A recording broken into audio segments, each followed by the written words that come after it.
Juan Ramón Rayo, muy buenos días, Juan Ramón. ¿Qué tal? Buenos días. Bueno, ¿cómo ves la situación económica? Parece que se está tensionando todo más, aunque los mercados, por lo menos aquí en España, se han cogido la jornada con un poquito menos de tensión que como lo están haciendo, por ejemplo, en Alemania, donde los bancos están hoy sufriendo mucho. ¿Cómo ves la fotografía general de lo que está sucediendo en Ucrania? Bueno, claramente las sanciones económicas que se han impuesto hasta el momento son sanciones que perjudican muchísimo a Rusia sin que tengan una incidencia demasiado grande en la economía europea, salvo en el sector financiero que esté expuesto a la economía rusa. Pero claro, lo que temen los mercados, entiendo, es que haya algún tipo de contestación por parte del Estado ruso en forma de contrasanciones que previsiblemente irían de la mano de una reducción del suministro energético o incluso de un corte del suministro energético. Eso sí sería un golpe muy duro para la economía europea y, por tanto, tiene sentido que aquellas economías dentro de Europa que estén más expuestas al suministro energético de Rusia, como es todo el caso de Centro Europa, pues sus bolsas estén cediendo más y, en cambio, la española, que tiene una dependencia menor, bastante menor al sur, habrá una dependencia indirecta, quiero decir, si se encarece el gas en Europa, obviamente nos afectará de algún modo, pero nuestro suministro de gas no depende de Rusia y, por tanto, estamos menos expuestos a esas contrasanciones que podrían terminar llegando desde Rusia. Sufre el sector bancario también por ese movimiento de Ursula von der Leyen y de Estados Unidos, de Europa y de Estados Unidos, para ese tema del SWIFT, pero ¿hay alguna más afección para que el sector bancario europeo tenga caídas tan fuertes, sobre todo en el norte de Europa?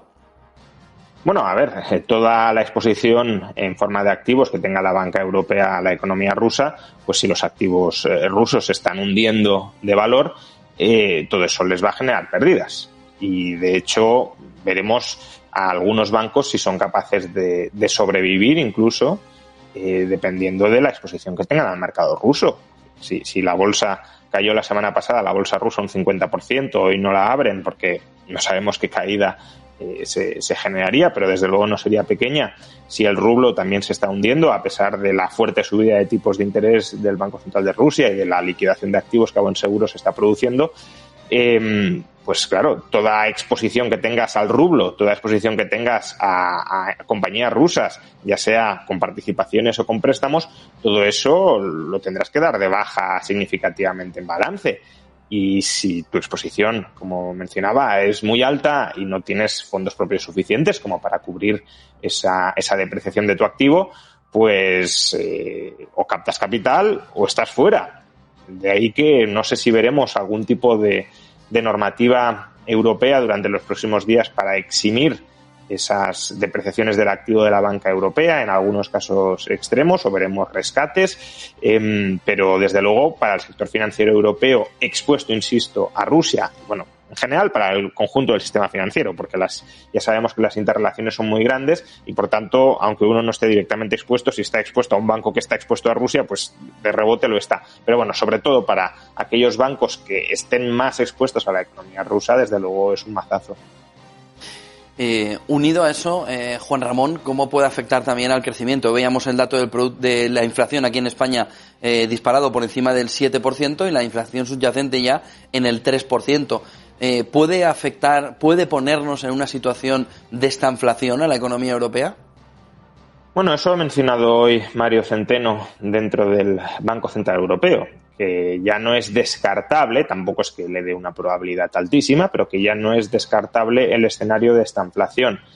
Desde luego, creo que se están combinando dos circunstancias que son propicias a esa estanflación. Por un lado, tenemos una indudable crisis de oferta, un indudable shock negativo de oferta que representa o que viene representado por la guerra o la invasión de Ucrania por parte de Rusia. En la medida en que esto corte el suministro de insumos energéticos o incluso agrícolas, sobre todo en el caso de Ucrania, pues eso eleva los costes de materias primas, de nuestros inputs y, por tanto, encarece nuestra producción. Y ahí tenemos presión a los precios y tenemos también presiones sobre el suministro, nuevos cuellos de botella que estrangulan la capacidad de generación de nuevo valor por parte de las empresas. Eso es una crisis de oferta clásica.